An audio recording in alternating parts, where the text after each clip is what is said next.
Assalamualaikum warahmatullahi wabarakatuh. Perkenalkan, nama saya Raisa Tiara Andira dengan NIM 2072400034. Saya dari kelas 3C Tadris Biologi. Jadi di sini saya akan menjelaskan sedikit dari materi karbohidrat.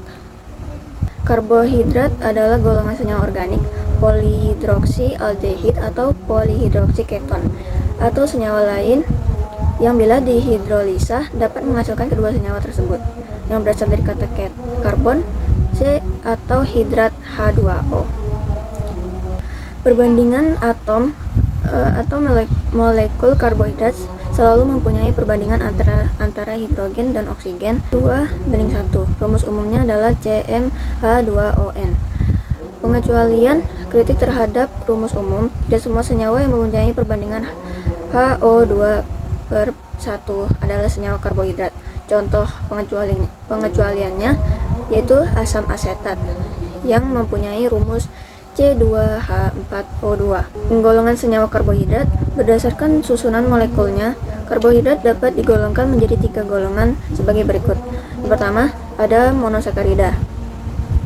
Monosakarida adalah golongan senyawa karbohidrat yang paling sederhana yang tidak dapat dipecah lagi menjadi gula yang lebih sederhana. Berdasarkan gugus fungsionalnya, monosakarida dapat digolongkan menjadi 2 golongan, masing-masing adalah aldose dan ketose. Berdasarkan jumlah atom C-nya, monosakarida dapat digolongkan menjadi 4 golongan, masing-masingnya adalah triose yang mengandung 3 atom C, tetrose mengandung 4 atom C, dan yang ketiga ada pentose mengandung 5 atom C, dan yang keempat ada heksose mengandung 6 atau atom C. Monosakarida adalah unit karbohidrat yang paling sederhana yang tidak dapat dipecahkan lagi. Mereka memiliki 3-4 atom karbon dan umumnya mengandung gugus hidroksi OH pada setiap atom karbon kecuali karbonil. Penggolongan berdasarkan gugus fungsionalnya. Yang pertama ada aldosa. Aldosa sendiri memiliki gugus aldehid, contohnya seperti glukosa dan galaktosa. Yang kedua ada ketosa yang memiliki gugus keton, contohnya fruktosa. Notasi D dan L digunakan untuk menentukan konfigurasi ruang atau stereokimia relatif monosakarida. Atom simetris atau chiral menentukan ini didasarkan pada keberadaan atom C asimetris. Atom karbon yang terikat pada 4 gugus berbeda, senyawa pembanding konfigurasi D dan L dilakukan dengan membandingkannya dengan molekul gula sederhana yaitu D-gliseraldehida, yaitu gugus OH pada atom C chiral terjauh dari gugus karbonil. L-gliseraldehida, yaitu gugus OH pada atom C chiral terjauh dari gugus karbonil berada di sisi kiri. Proyeksi Firth-Chase. Penampilan dalam bentuk gambar rantai lurus vertikal seperti yang disajikan disebut proyeksi Firth-Chase. Dalam proyeksi ini, atom karbon teratas adalah gugus aldehida atau atom karbon yang paling dekat dengan gugus keton. Mayoritas gula yang ditemukan di alam adalah gula D.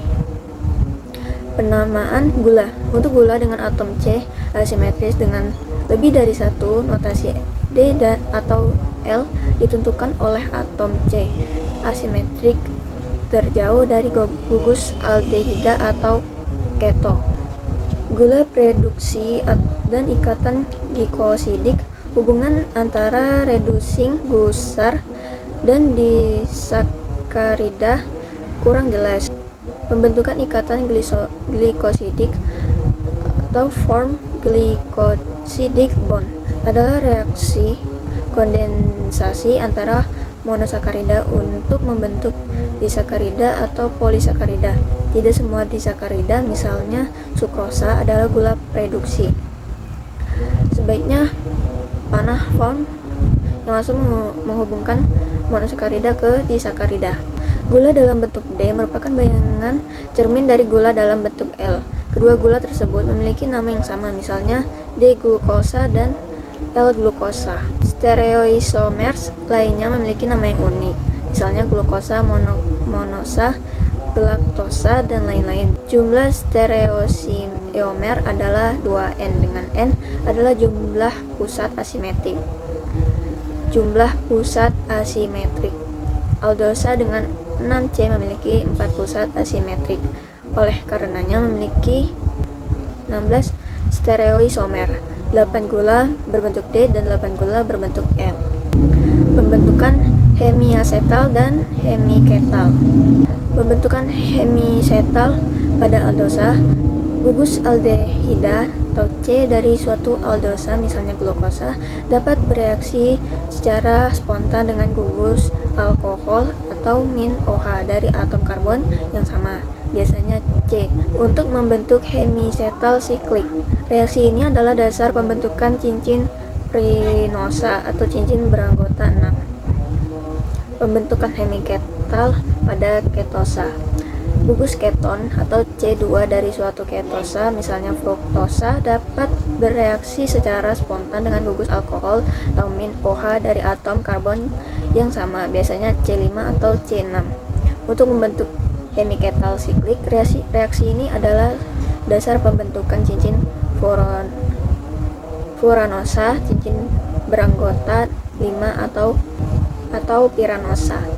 Pembentukan cincin pentosa dan heksosa membentuk struktur siklik melalui reaksi gugus fungsi aldehida atau keton dengan gugus min OH dari C simetrik terjauh. Seperti glukosa membentuk cincin 6 anggota piranosa dari reaksi aldehida C1 dan min OH C5. Ikatan glikosida adalah ikatan terbentuk antara gugus hidroksil anomerik suatu gula dan gugus hidroksil gula lain atau senyawa lain R-OH, menghasilkan ROR dan air H2O. Contohnya reaksi alpha D-glukopiranosa dengan metanol CH3 min OH membentuk metil alpha D-glukopiranosida sebuah glikosida. Maltosa, produk pemecahan pati atau amilosa. Disakarida dengan ikatan alfa 1 sampai 4 glikosidik antara C1 dan C4 dari 2 molekul glikosa. Dijelaskan bahwa C1 adalah anomer alfa O yang menunjukkan ke bawah. Selobiosa, produk pemecahan selulosa, disakarida dengan ikatan ekuivalen beta anomer O pada C1 menunjukkan ke atas. Dijelaskan bahwa ikatan beta 1 sampai 4 digambarkan zigzag karena satu glukosa dibalik. Sukrosa, gula meja biasa, memiliki ikatan glikosida karena melibatkan gugus hidroksil anomerik dari glukosa dan fruktosa. Adapun laktosa yaitu gula susu, terdiri dari galaktosa dan glukosa. Ikatannya adalah beta 1 sampai 4 dari OH anomerik galaktosa. Namun lengkapnya adalah beta D-galaktopiranosil 1 sampai 4 alpha D-glukopiranose. Amilosa adalah salah satu polimer glukosa penyusun pati amilum pada tumbuhan. Terdiri dari monomer glukosa yang dihubungkan oleh ikatan alpha 1 sampai 4. Memiliki struktur linear, tidak bercabang dan mengadopsi konformasi helix. Penyimpanan glukosa dalam bentuk polimer mengurangi efek osmotik.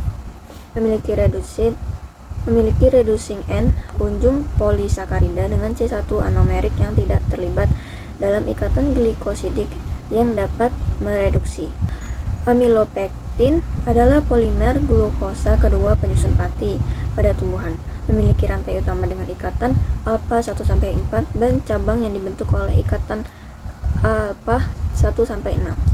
Struktur bercabang menghasilkan struktur yang kompak dan menyediakan banyak ujung rantai untuk pemecahan enzimatik. Dan ada glikogen. Glikogen adalah polimer glukosa penyimpanan utama pada hewan dan jamur, sering disebut pati otot atau pati hewan. Struktur mirip dengan amilopektin, memiliki ikatan A1-4 dan A1-6 untuk cabang. Perbedaannya adalah glikogen memiliki lebih banyak cabang A1-6 dibandingkan amilopektin. Struktur yang sangat bercabang memungkinkan pelepasan glukosa yang cepat, misalnya saat otot berkontraksi atau berolahraga. Kemampuan mobilisasi glukosa yang cepat ini lebih penting bagi hewan daripada tumbuhan. Serta ada selulosa. Selulosa adalah komponen utama dinding sel tumbuhan, terdiri dari rantai linier glukosa dengan ikatan B1-4. Ikatan B1-4 adalah kunci. Manusia tidak memiliki enzim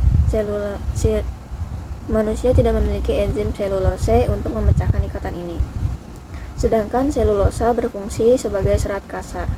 Setiap unit glukosa diikat secara bergantian dengan putaran 180 derajat, menyebabkan interaksi intra-rantai yang padat. Keteraturan ini menghasilkan struktur mikrofibril kristalin yang sangat kuat, kaku dan tidak larut dalam air, menjadikannya penyokong struktural terbaik di alam. Selanjutnya ada reaksi uji karbohidrat. Yang pertama, reaksi uji karbohidrat. Dasar uji Molich adalah pembentukan furfural atau turunannya melalui dehidrasi karbohidrat oleh asam pekat. Pentosa menghasilkan furfural, sedangkan heksosa menghasilkan 5-dehidroksimetil furfural. Yang kedua ada pembentukan asazon. Suatu aldosa atau ketosa akan bereaksi dengan fenilhidrazin membentuk fenilhidrazon, yaitu kristal.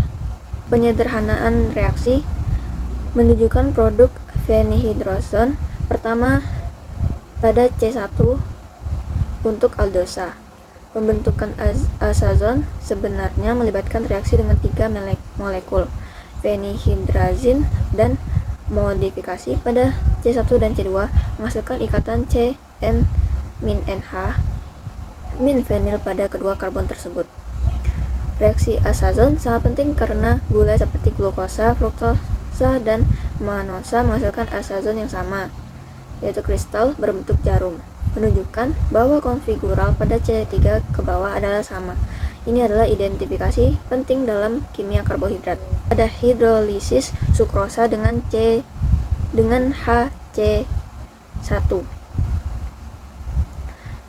Sukrosa adalah disakarida non-reduksi. Hidrolisis dengan asam HC1 atau enzim memecah sukrosa menjadi 2 monosakarida reduksi, glukosa dan fruktosa. Yang terakhir ada tes sodium. Metode meletakkan sejumlah kecil pati pada suatu piring reaksi, tambahan setetes larutan iodium encer. Perhatikan warna biru yang terbentuk. Lakukan juga percobaan ini terhadap dekstrin, glikogen, gumi arabicum, dan inulin dan agar-agar. Sekian penjelasan dari saya tentang karbohidrat. Terima kasih. Wassalamualaikum warahmatullahi wabarakatuh.